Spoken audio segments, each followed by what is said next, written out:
Hey, help support the show by joining the Patreon or becoming a YouTube member. Also hit that like button to subscribe if you want more Cavs-focused content. That was one of the strangest, or at least the early candidate and favorite for strangest game of the season for the Cavaliers, right? The first quarter, it's just bomb fest, right? The Cavs are bombing threes. The Celtics are bombing threes. They put up 42 points in that first quarter. Donovan Mitchell looks like he's going to have another classic heater of a game, right? Both teams are shooting the shit out the three, right? The Cavs shot 1, 2, 3, 4, 5, 6, 7, 8, 9, 10, 11, 12 threes. They were 10 for 12 from three, and then proceeded the rest of the game to make 2, 4, 6. Yeah, 4, 5 threes? I think they made 5 threes the rest of the game after the second quarter. Yeah, 3 threes in the second quarter, 2 threes in the third quarter, and then 1 3 in the fourth quarter, despite shooting a lot of threes in the fourth quarter.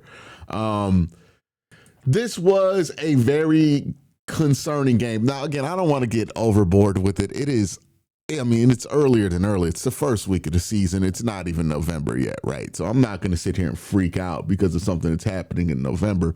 But how the Cavs got beat today, some of it just hits the part of you that makes you nervous. It was really sloppy play.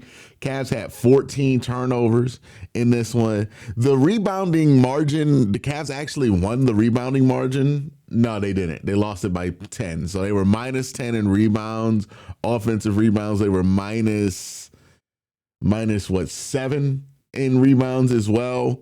They got out rebounded.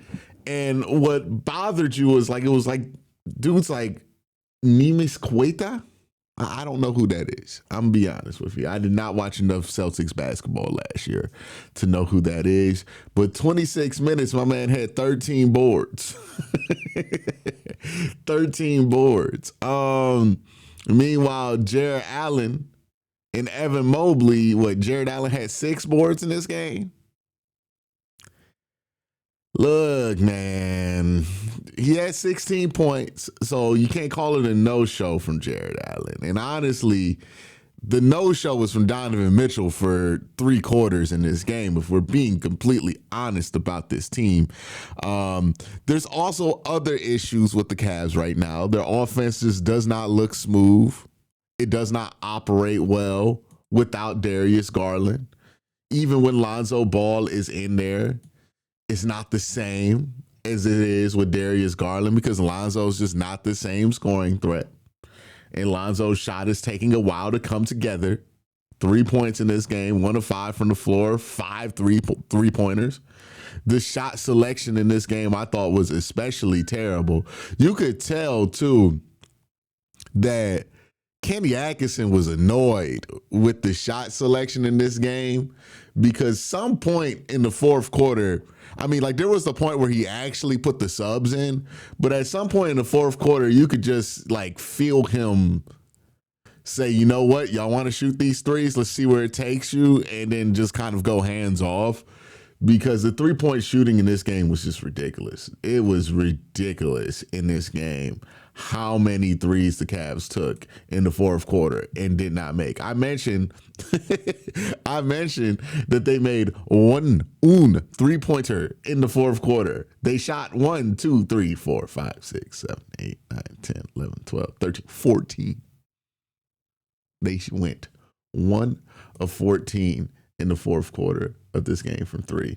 The third quarter wasn't much different. They went 1, 2, 3, 4, 5, 6, 7, 8, 9, 10, 11, 12, 13, 14, 15, 16. They went maybe 3. No, that looked like a line. It's on a line. So 2 of 15. Yeah.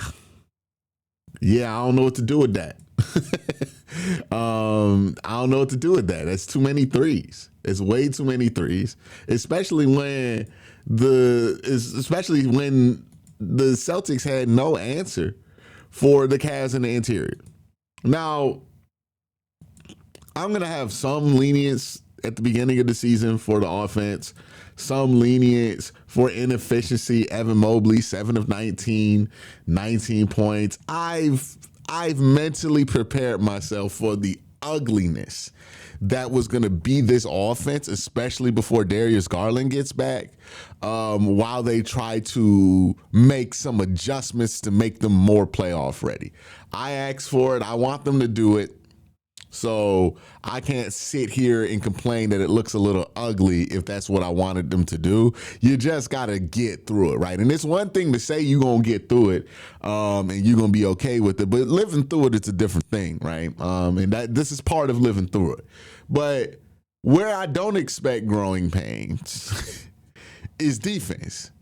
And where the Cavs early in the season need the team to be able to provide a floor, especially without Darius Garland, who everybody swore to me was the reason why the Cavs defense got porous at times. And that clearly is not the main reason, because he's not playing right now. You would think that they would be playing better defense.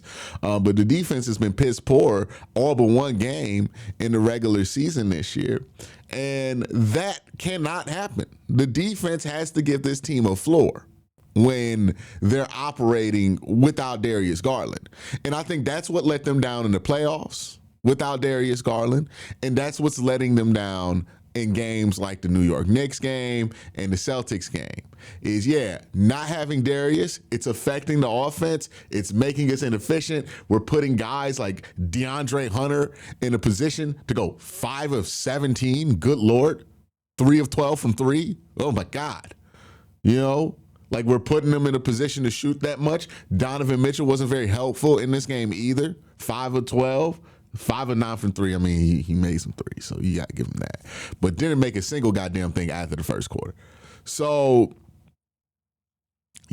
I get that not having Darius is going to make an effect on the offense, but defensively, you should be able to provide a floor. And that's the biggest concern I have about this team. Why isn't there a floor there defensively for a unit that's been together as long as they've been together? For a team that prides itself on its defensive ability? For a team that has a reigning defensive player of the year? We can't give up 125 points to the Boston Celtics, 70 of those points in the first half. Like, what's happening to the defense? A lot of the players out there are out there to be defensive oriented.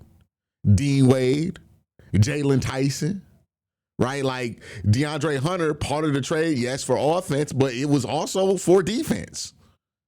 Like, there's no excuse for this team to be as bad defensively as they are. There's no excuse for this team to be as poor at rebounding as they are. This is not 2022 anymore, where you can make the argument that they don't have the length to rebound. They have the length to rebound. They got 6'8" DeAndre Hunter out there, 7-foot Jarrett Allen, 7-foot Evan Mobley, 6'8" wingspan Donovan Mitchell. Jalen Tyson is 6'6". Larry Nance is 6'10". Dean Wade is 6'8". Lonzo Ball 6'6". Only people who the Cavs are putting on the court that aren't tall are Craig Porter Jr. right now. So why can't this team rebound? Why does this team consistently create second chance opportunities, and how are they this bad defensively?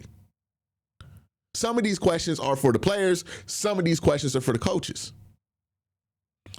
But that's the question you got to ask yourself after not just this performance, but what we've seen all year, where you're letting Brooklyn back into the game. I thought that they maybe have quelled some of this stuff with how they played versus Detroit, but clearly they didn't quell anything. So man, the rebounding, the overall, feeling like a team can like punk you with just no-name guys, that's gonna make people furious. That's gonna piss people off, and that's gonna be a problem, right? That has to be addressed on some level. But the other thing that needs to be addressed is, why is the defense not providing a floor right now? Why does it feel like our defense is just objectively bad right now? I don't know the answer to that. Technically, I don't know what's the breakdown in the defense. They're like, They got two bigs out there. I mean, Doris Burke was just befuddled at how bad the defense was, and I couldn't blame her. You know, maybe it's because you're getting more usage out of Evan Mobley, but I don't know, man. It don't make sense. It don't make sense here, right? Again, you got reigning defensive player of the year. Your shortest person in your rotation is like 6'6". There's length on this team. There's size on this team. Like, again, 2 years ago, I got why they couldn't do some of this stuff, but they were a better defensive team 2 years ago than they are right now. And for as much shit as people have given Darius Garland about, oh, well, he ruins the defense, they have had elite defenses with Darius Garland on the floor. Darius Garland is not on the floor, the scapegoat for all the defense stuff, right? Everybody complains about Darius Garland's defense. He's not on the floor right now. They got Jalen Tyson on the floor instead of him, a defensive-minded player, a big player, a 6'6" player, and the defense is so much worse right now. Like, what gives? What gives there? I understand why the offense looks like how it does right now, but the defense, I don't think there's as much of an excuse there for the defense looking this bad. Again, leniency for the offense a little bit. We get what's going on over there. We get what they need to be better at.